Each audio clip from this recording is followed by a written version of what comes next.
What's good, everybody? Welcome into the Midstate 48. We're about a week later than we wanted to do this show, but our voices have finally returned. At least Tom and I have our voices back. Scott, your voice was fine, so we're not worried about you.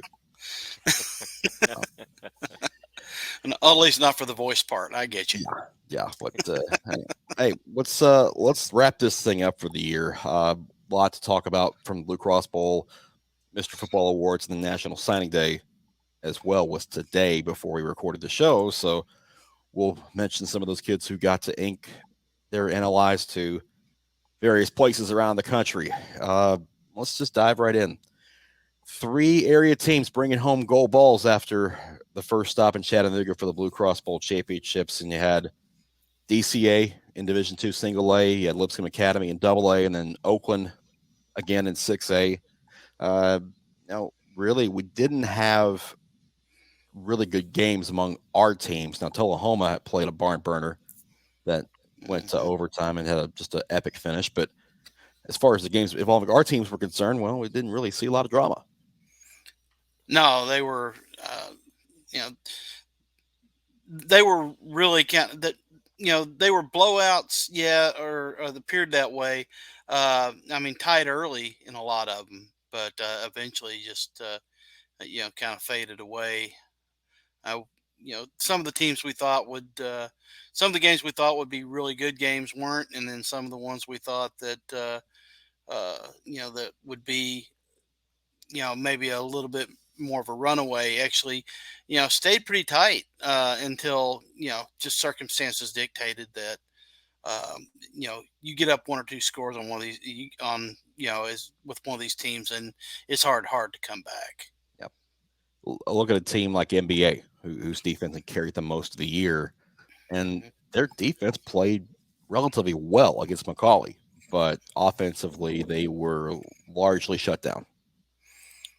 Yeah, that they were, and that was surprising because I thought the strength of that game was going to be in their defense, quite frankly.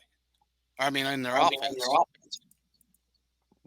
McCallie just had a great run and finished unbeaten with that 28-7 win in the D2 AAA championship game.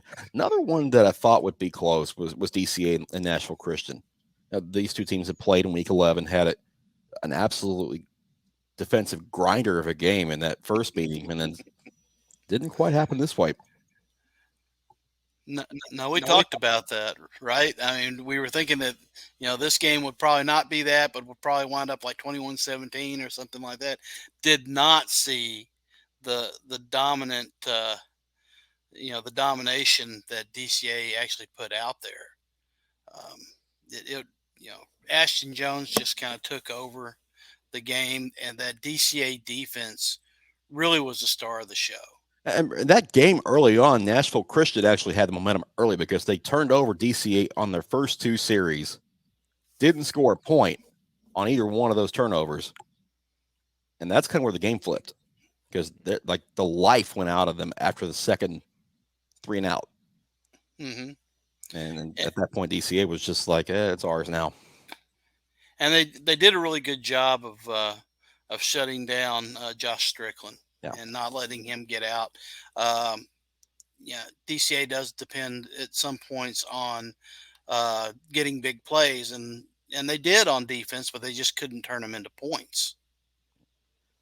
And then that Thursday, that Division II AA game, Lipscomb Academy dominant 27-0 over CPA. Yeah, we kind of saw maybe a one-sided game in this one, but the thing was CPA wasn't out of it for a while until right before halftime. Right. And it just seemed to get away from them again. Turnovers and, bad penalties, I think, plagued them a lot of the game. But really, it just seemed like they couldn't sustain drives.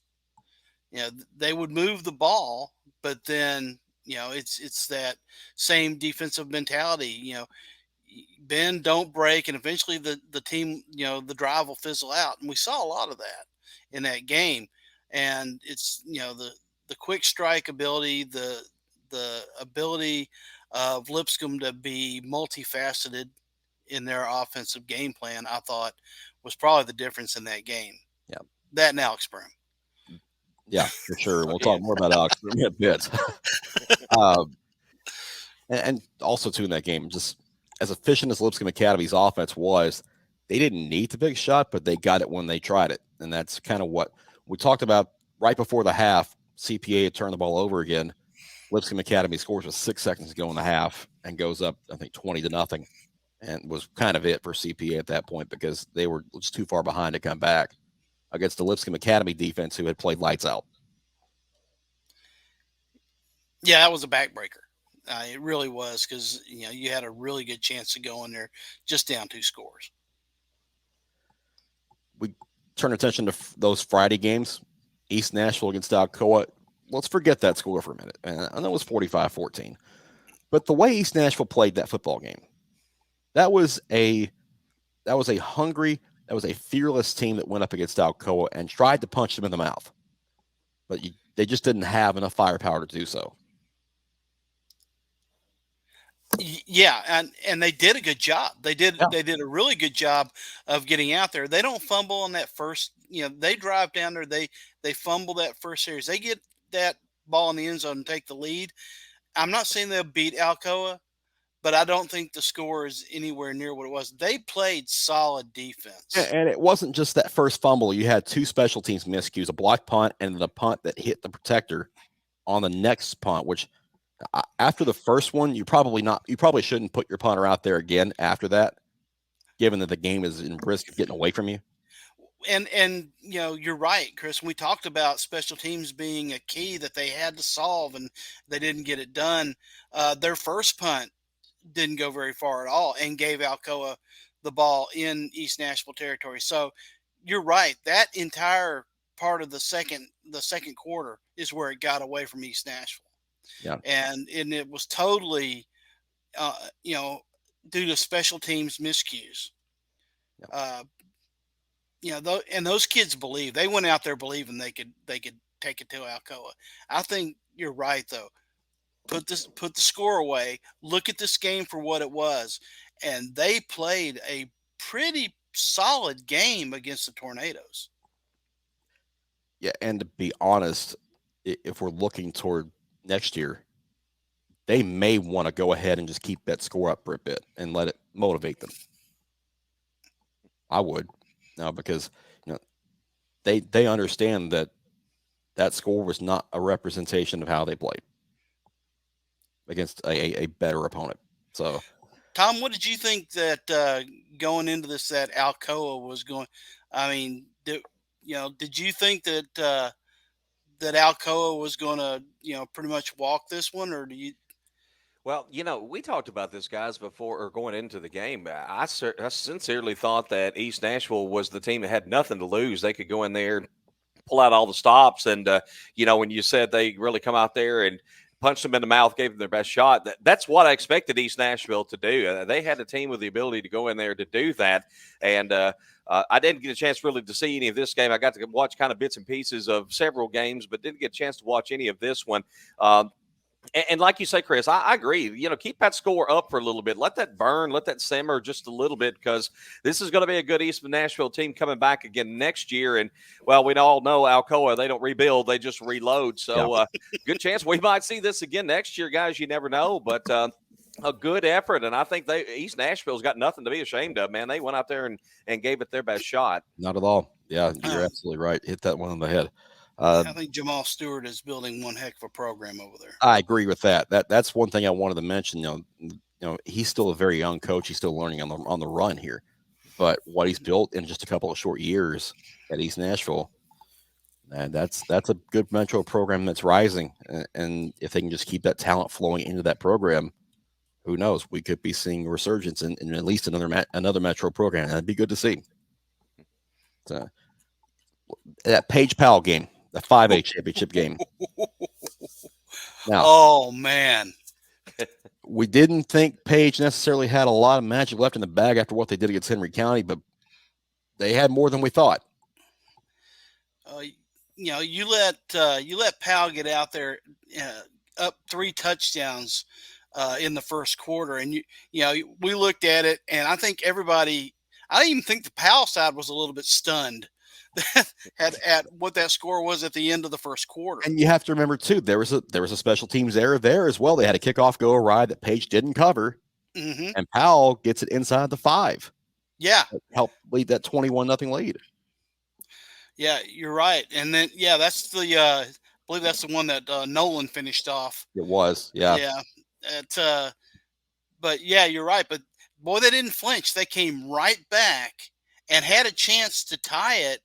Scoring with 22 seconds left in the second quarter, and they go for that 2-point conversion. And Chris, you've tried to explain to me this 2-point conversion. I don't know. In hindsight, I understand, but in hindsight, was that? What do you think of that? Something about playing mind games that just seems to backfire. I mean, that's what this was. This was Page trying to get into Powell's head that at the half you're not tied, you're behind, and thinking that it will change the way that they go about the second half. But I mean, you had all the momentum. Go kick the extra point. Go in there 21 apiece, and let's play the last 24 minutes even up. Yeah, because after that, it seemed like they chased that conversion for a lot of the second half. Yeah, it was a point they didn't need to chase at all, because all you've got to do is just match at that point.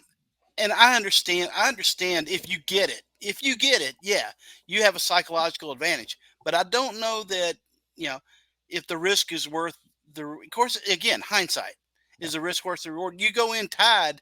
You gave them a 3-touchdown lead, and you went in tied 0-0. Yeah. Or if you kick it and you're tied, so it seemed to me that we could talk about he gets it, and we may be talking about how brave he was. The thing about that whole second quarter was the way they played this. Played that quarter. They played like it was the fourth quarter, not the second quarter, because you had coaches using timeouts, trying to conserve time with a couple minutes left in the half, and trying to extend possessions. They played this like it was the fourth quarter of a game and not the second. Yes, and which was kind of impressive, because as quickly as Powell got that 21-0 lead, it was gone.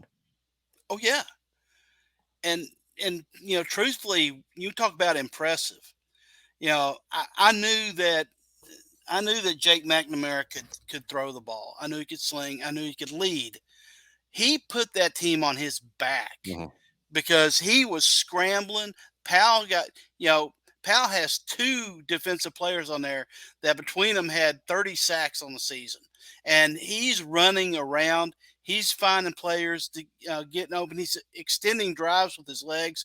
He willed that team back from the brink. Yeah. And and at the end they had a chance to tie it, and they just couldn't. That was just like, okay, you're out of miracles. You spent them all. Yeah.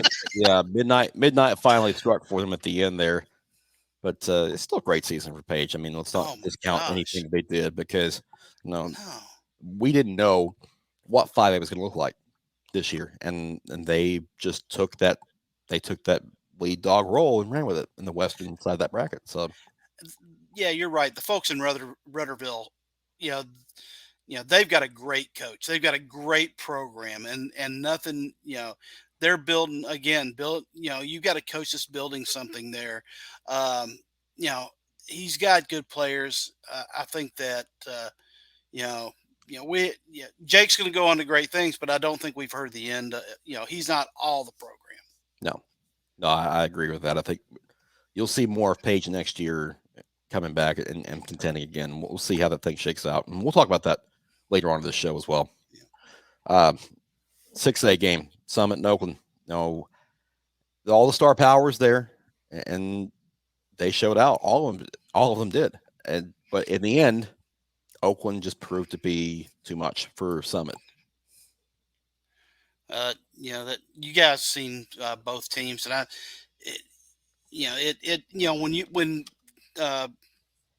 when Summit got out there out front, and took it to them the first time. I thought, everybody was kind of like, whoa, but Oakland didn't flinch. They knew what they had. These were two great teams, and it was a tight game for most of the game. Yeah. Again, it seemed to me like special teams was a problem for, or at least kicking was a problem, and put them behind on that, chasing that point. But Oakland showed. I think the thing about that I found most impressive is Oakland played this season for this game. I mean, getting Lipscomb in there, getting CPA in there, playing up to competition. I think all that, that put them in this position. I think if they don't play those games, if they play, just a kind of a tepid schedule, I don't know if they're ready for a Summit. That's a good point. That's a very good point. I think in this game, I think Summit played very well. But gosh, just look at you're going to talk about signing day later, but just look at the number of players on these two teams that are going to be playing on Saturdays. Yep. It's a big number. Tom, your thoughts about some BlueCross Bowl action before we hit the break? Well, you were talking about Oakland. I think that's one thing that we've seen from them all year. They've had such a business-like approach throughout the entire season. And in these tough games, they've been down in these tough games. They were down at Maryville, and it's like they don't lose their cool. They didn't lose their composure. Scott, you just hit the nail on the head when you said they've been preparing all season for just that game, and they were ready to go. And even when, early on they find themselves in a hole, they were just they were ready for that. I mean, they did not panic. They did not press the panic button whatsoever. And just a sign of a good, well-coached football team. I've been a fan of Coach Creasy for a long time. I think he does a phenomenal job. And just that team was ready. And give a lot of kudos to Summit, guys, because I don't think everybody gave them a fair shot to be all that competitive this year in 6A. And I think they put together just a tremendous season, a magnificent story. And they may be the story of the year, really, in 6A for what they did moving up from 5A and able to get to the BlueCross Bowl championship game. I think that says a lot about this program. They're going to be tough on the 6A level for years to come. I don't think this is a one-hit wonder by any means. Yeah. I think you're absolutely right, Tom. I think, yeah. Summit has it. To me, this game had everything, and I think Summit played an extremely tight game, extremely strong game. It's just Oakland is, Oakland. I mean, they're number one in the state for a reason. Before we head out, let's kind of recap our picks from the BlueCross Bowl and how we finished up. So Reggie didn't have the best week, and several people asked about him. So wanted to let him know. We'll let him get his out of the way first. So yeah, they did. Yeah, and which is kind of fun. Always fun to talk to folks about about the show and what we do here. And it was nice that they like Reggie. He's got his own fan club, so we might have to start that up next year. We'll talk about it. Reggie has more fans than probably the rest of us combined, guys. That's what Tom. You may be right. You may be right. Maybe, that's okay. Yeah. I'm just looking at that entire field of white there under Tom. Hold on. Yeah. There's he had a good week, so we're not quite done yet. Scott, you and I and Drake missed on NBA over Macaulay, and the fans went with Page and lost that one. Drake went with Page and lost that one. Reggie lost with CPA Nashville Christian at Summit.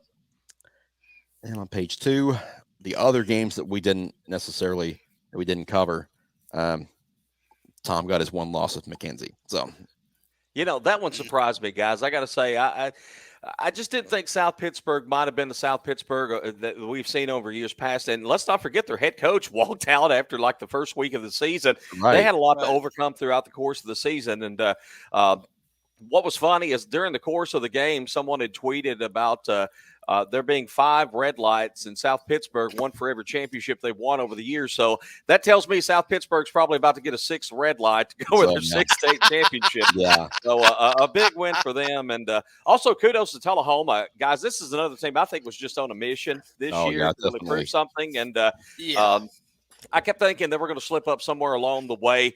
And just I had a gut instinct feeling about this game against Elizabethton, even though they were the 2-time defending state champions. Tullahoma gets it done. Hats off to them for a great season. Yeah, and John Hall, you went on top. Yeah, absolutely. That was a tremendous game. That was incredible, an incredible ending to that game. And I was surprised. We talked about it. We knew that Tullahoma would be competitive, but I was kind of banking the experience over the newbie in that particular game. I have to agree. I was kind of going the same route with them, and but Tullahoma deserving champion in first time in school history, 100 years of football, and all the attention that program out of that finish, especially because you can't write any better than that. And how about the mic drop for Coach Olive?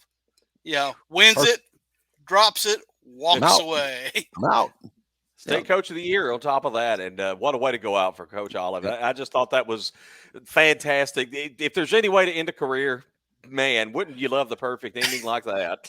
No doubt. No doubt the best way possible to go out. So let's wrap our contest up and see how we finished up. Tom, congratulations. So you've got our show championship for 2021. And the fans finished second.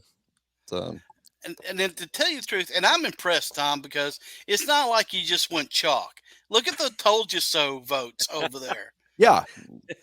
Aside from the cat, who, let's face it, he took a lot of flyers. You told us quite a bit. Well, I tell you what, guys, week in and week out, y'all know this. It's tough sometimes. Some of these matchups, you can go back and forth and back and forth and back and forth. And, as much as you can analyze matchups, that's great. But sometimes it just doesn't compare to what happens on Friday night. And a lot of it's just, hey, gut instinct. I feel like this team, they're playing at home or the trend's going this way or that way. Let's be honest, it's dumb luck. So that's about all it is. Yeah. Nothing wrong with it. Yeah, it's luckier than us. Yeah. Better dumb luck than no luck at all. Yeah. Very true. Very true. And we'll just put a bow on the overall full season picks too. Not going to beat the dead horse here. So. Don't break your arm trying to pat yourself on the back, Chris. I'm not doing that.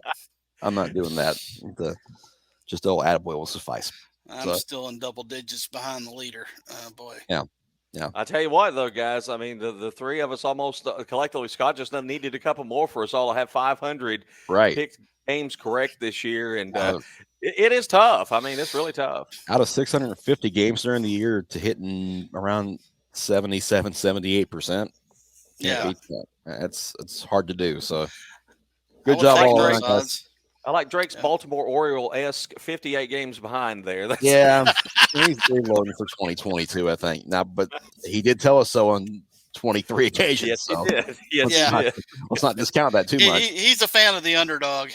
But there's a correlation there, Scott. You're right about that. But good job all around on the year. Fun. We'll do it again in 2022.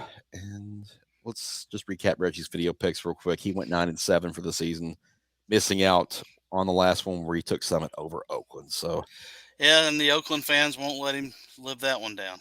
No, they will not. And his fan club will not include many people from Oakland, at least not for now. So, well, now he did take him over Maryville and Riverdale and Lipscomb Academy. This is true. Yeah, he did take him 3 times this year, but the 4th time got him. Yeah, the 4th. they kind of took it personally. A little bit, yeah, just a little bit. But still fun to have it. And like I said, we'll do it again next year. And we will hear from our friends at Innovate Medical before we keep going.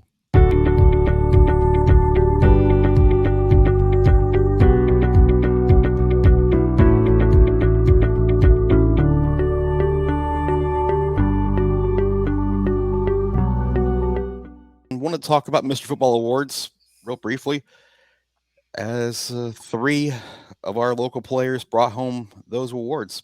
Destin Wade in 6A Alex Broom in Division II AA, and Barryon Brown in Class 4A. They all came home with Mr. Football awards, and congratulations to those three young men, as they're all very deserving winners. But I want to ask, Scott, Tom, did any of those winners surprise you? I don't think any of them really surprised me. I still go back to Barryon Brown and wondered how he would do just based on time missed during the season. But guys, when he's on the field, he's such an exceptional player, makes such a difference. And I think on the whole, when you look at that's what really stands out about him. And despite the time missed, I can see why he ended up being the Mr. Football Award winner. But I did wonder if that would impact it at all, and certainly it did not, as he wins it in Class 4A this year. Yep. Yeah, I agree. I think that was the biggest question was, were the injuries and the suspensions going to be, going to impact him. No doubt that he's got all the tools and that he is a difference maker. We saw that at the Montgomery Central playoff game, and there's no doubt that that he's deserving. It did kind of it may have raised an eyebrow. The other two guys, no, I mean Destin Wade has been is penciled in. The one thing that I was happy with is that the votes for Destin and Keaton didn't cancel each other out, and the same thing could be said for Alex Broom. Yep. That was my concern, is that having two players on the same team, you might cancel out some votes and then somebody else. But it seemed to me that the right decisions, in my opinion, were made. I think Destin Wade has done nothing but played extremely well throughout his career, especially this year. And Alex Broom has done nothing. I mean, he's added that dimension, that extra dimension to Lipscomb that allowed them to dominate this year. Yeah. Going back to Brown for just a second, I kind of think that because this is a regular season award only, that might have played in his favor and not against him. Because he missed a couple of games from the regular season, but he was as advertised when he was out there. I mean, I think he played 6.5, maybe 7 games, so he didn't miss a ton of time. And had the playoffs probably counted, we might have been talking about a different story, because going out when they did to Tullahoma, they might have hurt him actually. Yeah. So, but it's one of those things that you want that award to be indicative of the entire season. But I talked to Mike Keith about that, and he actually had a good answer. It's like, we can make this a full season award, playoffs included, but we'd have to push the ceremony back into January, which would be problematic for players and families alike, because when you have especially seniors who are enrolling early, it would be tough to get them back for that ceremony. So, but and then truthfully, I think a regular season award is warranted, because you don't get you get recency bias when you deal with teams that are in the playoffs. Somebody goes off in the playoffs for a couple of games, and he all of a sudden he's elevated, while somebody who may have dominated all year, but his team just wasn't good enough to make it, or went out maybe in the first round or whatever, doesn't. And, so you have that extra bias, because now you have extra games in which you can show out. So I think that doing the regular season is the way to go. Yeah, I would agree with that, guys. It's kind of like when you look at major professional sports, things like that. Most awards, they're regular season awards. They don't count the postseason. There may be something special for a postseason, the Finals MVP or the Super Bowl MVP or whatever like that. But Right. I think it is good just to have it for the regular season only. And then if you do want to do something special for the most valuable player of the BlueCross Bowl or whatever, that's its whole different thing altogether. But I think it is good. It's regular season only. I agree with that as well. It's good points made by both of y'all.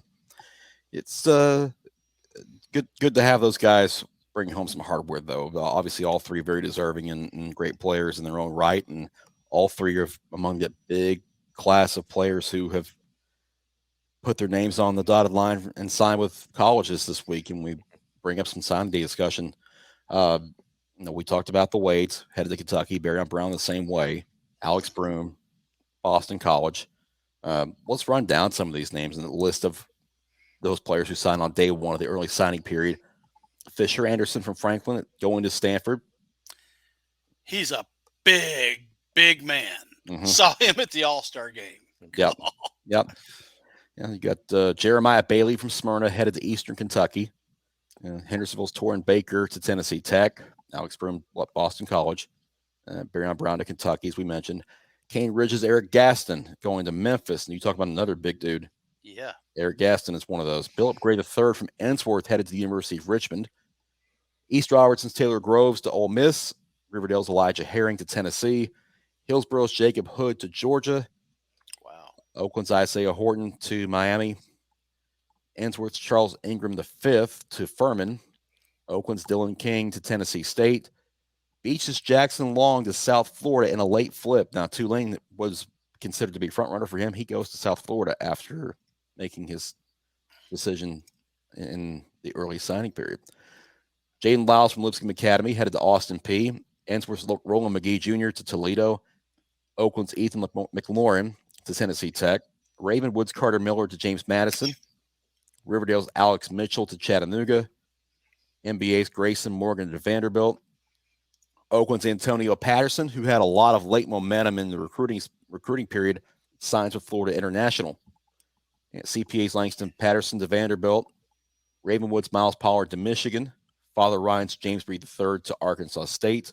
Lipscomb Academy quarterback Luther Richardson to Cincinnati. And his teammate Sam Roush going to Stanford. Page's Owen Sachs headed to Butler. CPA's Colin Stewart joining Air Force. Destin and Keaton Wade to Kentucky. Middle Tennessee Christian's Alaric Watson to Arkansas State. And CPA's Reed Williford headed to UNC Charlotte. It's a pretty impressive list. Yeah, that's very impressive, guys. I'll tell you, anytime you can see a student athlete continue their career and continue their education, I still think most importantly. But what I'm seeing, guys, and the three of us have all been covering high school football a long time, just look at the quality and the depth of talent in the state of Tennessee now that even I go back 10 years ago and say we didn't have the kind of depth and quality of talent that we do now. And, Chris, you're naming off schools all across the country that are dipping their hat into Tennessee and coming away with some pretty good talent. And hey, man, hats off to Kentucky getting both the Wades and Barryon Brown. Man, just those three players alone, I think, are real good gets for Kentucky. And I just love seeing Tennessee high school football being recognized and just some great talent that's going to be playing next year on Saturdays. And I think some of these may have a chance to play on down the road on Sundays, guys. Well said. Incredibly well said. You're absolutely right. I think it speaks to how high school football is developing in the Middle Tennessee area. Tennessee as a whole is catching up with the Floridas and the Texases of the world as far as talent goes. I think that it's going to be interesting to be able to watch these. Vanderbilt had a good class, or has had a good class so far. Langston Patterson's going there. I think there's another offensive lineman. He eludes me, Chris. Grayson Morgan. Thank you, Grayson Morgan. It's going to be interesting to see. We were looking at the other day. I'm sitting at BlueCross Bowl and I'm looking at Jordan James and looking at Keaton Wade, realizing these guys are going to be facing off against each other. If it's not next year, it'll be the year after, probably. Mm-hmm. They're not. These guys are going to see each other. Vanderbilt, Kentucky, Tennessee, they're going to see each other. And that is just amazing to me. Now, we mentioned James right there. We didn't mention him in that list. He is still fully committed to Georgia. He's been told in various reports, but just they were out on vacation this week, so he didn't officially sign today. But at that, it still looks to be the case. And there's going to be a lot more kids that'll sign either in the next couple of days of this early signing period or when the usual signing period takes off in February. So not a complete list by any means. There's going to be a lot of names added to this in the future, in the coming weeks. So still obviously great to see as many kids signing now as there are. In time, you hit it on the head. It's blowing up here. And that's kind of part of the reason why a lot of coverage for high school football is starting to build up. I mean, it's one of the reasons why we started this, because you look at the number of these players who are going to play on Saturdays, and you can tell that this area is starting to get hot. Yep. Yeah, Dean, it's not just Memphis and Knoxville and Chattanooga anymore either, guys. Like you mentioned, Chris, it's in the Middle Tennessee area now. I mean, the talent. I talked about it statewide, but when you just even get into the Middle Tennessee area now, look how the talent has grown in just a short amount of time. And I think we're going to see that grow even bigger and better. Nashville, Middle Tennessee in general is exploding in population sense, and I think we're going to see it get better and better in a very short amount of time at that. Yeah, and you're seeing kids coming in, like you said, Tom. You're seeing kids coming in from California, seeing kids coming in from Michigan, seeing kids coming in from all over to the Middle Tennessee area to play, and not just private schools. Yeah. It's just a hotbed now of talent coming in here with a lot of the migration of population to this area. So it's just going to keep growing as long as Nashville keeps growing. So that's great for the future of high school football in Middle Tennessee to see this kind of growth. It's only going to get better from here. And time to put a bow on the 2021 season. No, it's not who you got. We're just going to go with some hot seat questions to wrap this thing up. And Scott, since you were so eager to answer questions, you're up first. Who surprised you the most in 2021? As far as teams go, I would say that the team that surprised me most had to be Green Hill. I think that they came out, in their second year and had just a tremendous successful season. I mean, we knew they'd take a step up. I don't think anybody knew how good this team actually is. I think Coach Crouch has done an amazing job with the new program, and these guys are primed and ready to carry on that success. Yep. Tom? I tell you what, I'm going to stay in the same county and go with Lebanon. I really was impressed with what Coach Gentry did there this year. They started off a little bit of bumpy, got a loss early in the season, and Cookeville, a team that struggled quite a bit this year, actually played them toe-to-toe for most of the game, I think in week 2 or 3. So wasn't quite sure that Lebanon was going to be all that this year. But, guys, they picked up steam about midseason, and they rode a very good defense well on into the playoffs. I thought they had a fantastic season. Scott, I'm with you. I think Green Hill did do exceptional things this year, but I also like what Lebanon did this year, and I think they're coming back for more next year as well. Yeah, for sure.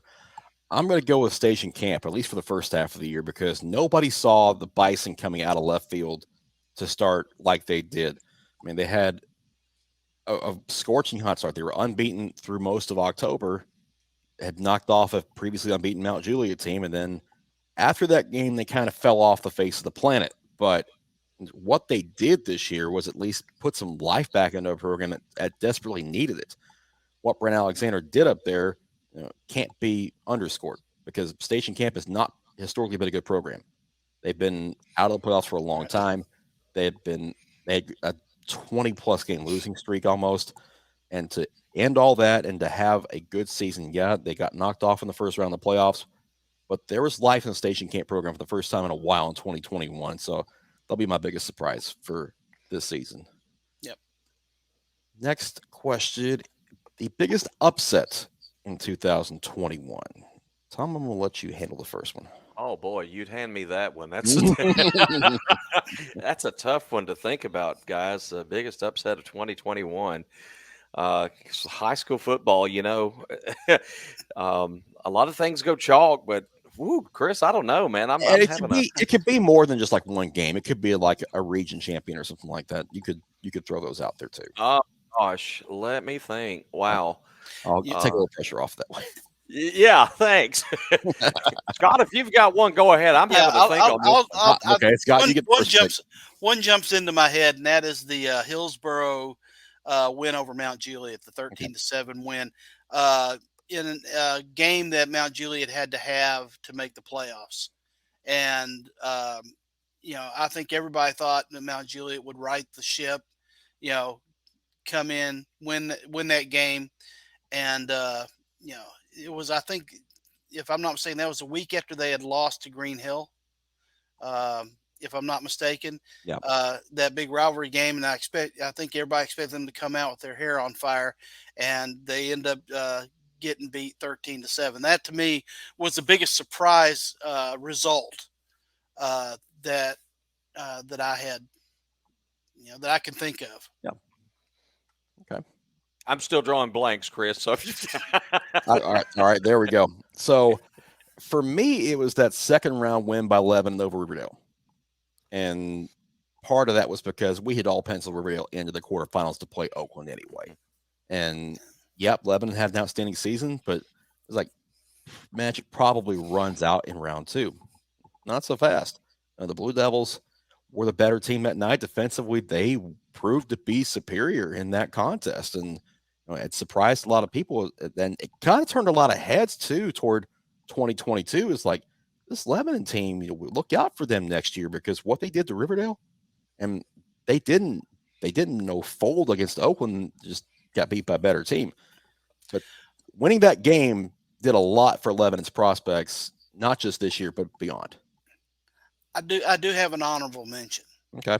Chris, and that is Hampton's win over Trousdale County. You just stole mine, Scott. Thanks a lot, because I just Tom, you can claim it. You go with it. Go with it. Man. Hampton was a team, honestly, that I cover Monterey and some of the teams in the Upper Cumberland, and I thought actually Monterey had a very good football team and had a chance to beat Hampton in the first round, and that didn't happen. And I kept looking at Hampton as a team. Okay, they're not going to make it past this round, and they kept proving me wrong. And I know this is an East Tennessee team, but Trousdale County, I was certain would get them. I thought Trousdale County honestly was on a mission in Class 2A to at least get to the BlueCross Bowl. But Hampton, yet again, they sneak in there, and I think it was something like 22-20, 21-20, something like that. And they ended up pulling the upset over Trousdale County. And I was just stunned by that, to see them make it all the way to the BlueCross Bowl. In a game, Trousdale County led 20-6 with 6 minutes left. Exactly. Right. Yeah. Yep. Exactly. Yeah, I'll throw that in there for sure. Now, folks in Hartsville don't want to talk about that, but hey, 2022 might be a good year down by the Creek Bank. It very well could be. And in fact, let's talk about 2022 for a minute. Teams to watch for next year. And if you've got more than one, throw them out there.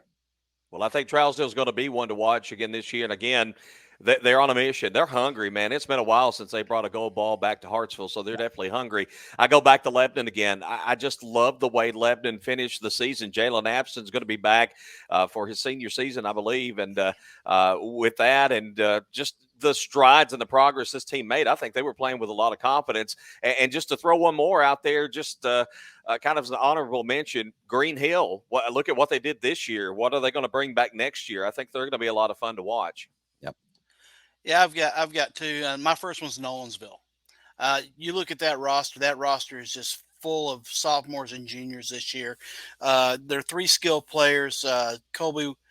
Colby Walton, Samson Johnson, Chance Fitzgerald. They're all going to come back for their senior year, and I think that team is going to make some noise in their region. I think they're a team to watch. The other team that I like, I'm interested to see what they do, is Blackman. I want to see what they do in year 2 of Coach Tigard's system, when they've had a full year to absorb it, to condition for it. I want to see what because I think that team was kind of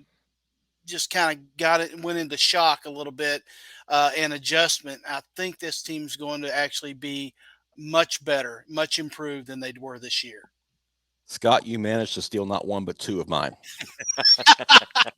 Congratulations. You hit the nail on Nolensville with Samson Johnson, Chance Fitzgerald, Colby Walton all coming back. That offense has potential to be lights out in 2022. If their defense continues to improve like they did over the second half of the season, Nolensville might be a favorite in 5A next year, and I don't know that that's necessarily a stretch. Let's see. You stole one more of mine. I stole Blackman. You stole Blackman, yeah. Blackman. Yeah. If Blackman could get anybody with defensive experience to play that side of the ball, there's SEC talent on the offensive side.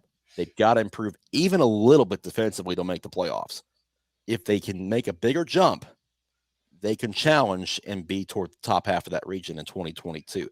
So with you having stolen two of mine, I'll throw in two more. Ravenwood's one for me because you've got Chris Parson coming back at quarterback for his senior year, probably on a mission to try to win Mr. Football because, to be honest, a lot of years he would have been a finalist given this stat line. And Will Hester will have that team ready to go in another ultra competitive Region 7 6A that could be theirs for the taking.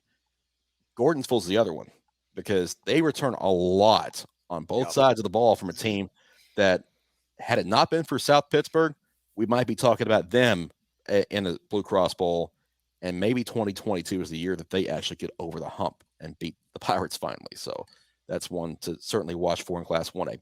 And bringing up Gordonsville reminded me of one other one that might be a team to watch for in Smith County. They improved by leaps and bounds this year. And Coach Dyer has that team believing. It's going to be interesting to see what year 2 of that of his regime does. Yeah, there's a ton of size up front on both lines for Smith County, and that's going to be a big deal in 3A for them, especially. That's true. And guys, I'll tell you, go from week 1 to week 10 and what Coach Dyer did in that short amount of time in the regular season alone, I was so impressed with the strides that Smith County made. I'm like you, Scott. I'm interested to see what happens in year 2. Yeah. That's 2022 will be on us before we know it, but we're going to take a little bit of downtime and try to dish out some postseason awards on the way out. Look for that stuff on our website, 615preps.com, and then our social media channels as well. We'll take a lot of December and a little bit of January to get that stuff out and honor some of the best players from the 2021 season. I'm looking forward to that. Looking forward to spending some time and just not doing a whole lot other than that, to be honest. It's been a fun year, but it's also been a grind too. And that's what makes it honestly enjoyable, is just getting out there every Friday night and doing it. Yeah. So, well, time for one last word for all of us for the 2021 season. So let's learn the graphic real quick. Scott, kick us off. Well, it's that time of year. It's the Christmas season. We have so much to be thankful for, and you look at the storms and things of that nature that occurred. We just need to give where we can, be grateful, and remember those people that lost so much in all the storms in Kentucky and in West Tennessee. It's you just never know. And the great thing about Tennesseans is that they tend to join together as communities and support each other. You see it every week at football games. You see it every week, in whatever that they're doing. And, it's a volunteer state for a reason. We all look out for each other. So, this Christmas, when you're giving, think about those families. If you can give, if you can help, if you can donate, it's great. So, this Christmas season, this holiday season, just help where you can. But thank you so much for supporting us. And guys, I'll turn it over to you. Tom, I'll let you go next. Well, I want to echo what Scott said. A lot of thoughts and prayers going out to our folks up in Kentucky, Western Kentucky, with all the devastation there, and throughout the state of Tennessee, West Tennessee, some spots here in Middle Tennessee as well. I think I saw a graphic earlier today that in December 2021, we've had 20 confirmed tornadoes, and I believe maybe from the 1880s through last year, there were only 17 combined. So it's been a very unusual, very tragic month. So a lot of thoughts and prayers going out to those folks. And Tennessee is the volunteer state, and know a lot of people are stepping up, but continue to pray for all those folks out there. And in wrapping up the football season, just a huge thank you out there to the student athletes who play the game because they love the game. Big thank you to all the coaches out there for putting in so much hard work, the coaching staffs out there for dealing with the folks like us three guys and the media. It's a lot of work, and it's not a well-compensated job in a lot of cases. So thank all the coaches out there, the moms, the dads, the grandmas, the grandfathers, family members who get their players to and from practice, who come out during game days to support these student athletes. A big thanks goes out to you. It's what makes the Friday Night Lights oh so special each and every week. And I know the three of us and a lot of folks out there get so fired up by the time we get to late July, because we know high school football is right around the corner, and high school football still football in that purest form. They play it for the love of the game. And I also want to thank you guys, Scott, Chris, for the opportunity to come on board with 615 this year. I've enjoyed every minute. My plans kind of changed along the way, and didn't get to get out and cover a lot of games like I'd like to, but being part of the show and some of the stuff I've had a chance to do, guys, I've really enjoyed it. Thank you so much. Well, we've certainly enjoyed having you on, Tom, and certainly thank you for hopping on with us whenever you've been able to. I know, like you said, plans change, and Yep. to be able to hop on and talk football with us, it's still a lot of fun, and you're certainly welcome back next year as well. So Thank you. Yeah, we do appreciate your consider your contract extension extended to you. Yeah. Extended. well, I mean, quite frankly, we need class and we need respectability. And Tom, Lord knows, Chris and I don't have it, so we appreciate you. Giving I thought you were talking about somebody else, boost. Scott. Normally, I would crack a joke about Scott for that one, but I'm not going to right here. He's certainly right. He's certainly right. So I guess it's my turn to close this thing out, and I want to say thank you first off to you, Tom and Scott, for helping us with this every week. It's been nothing but a labor of love, and it's been a lot of fun along the way, and we are not done by any means. 2022 is going to be a big year of growth for us. We've got some plans actually in the spring.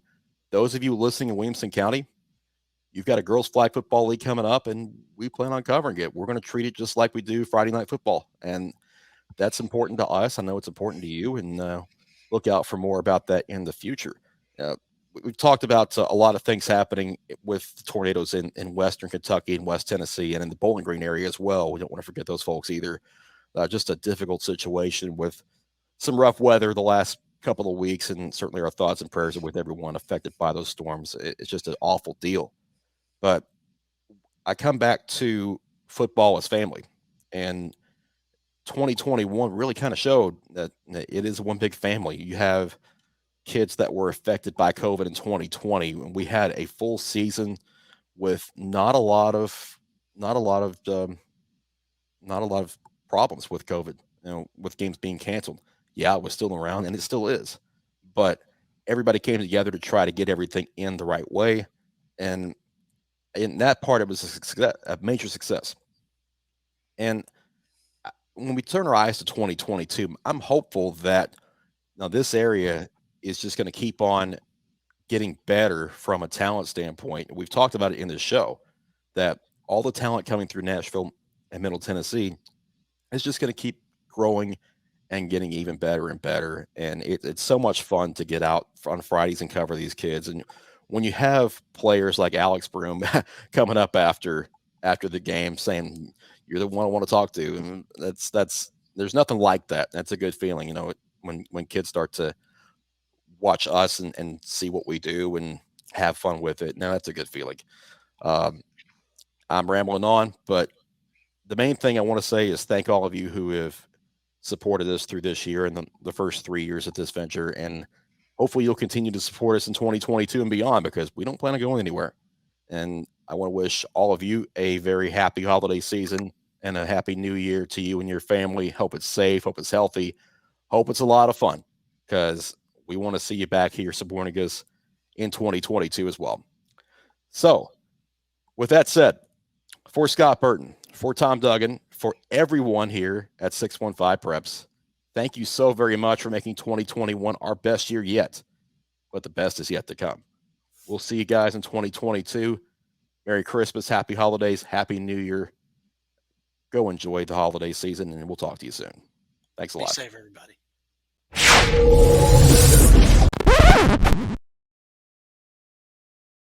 We certainly couldn't get out of here without thanking our sponsor for this season, Innovate Medical, for their support of the Midstate 48, and also to our Player of the Week sponsor, the First National Bank, for their support. And we hope to have more sponsors come on board in 2022. So if you are interested in potentially sponsoring 615 Preps coverage, reach out to us at 615preps@gmail.com for more information, or visit our website for more info there as well. Thank you to all of you who have watched and listened during the year. And for us, that's a wrap.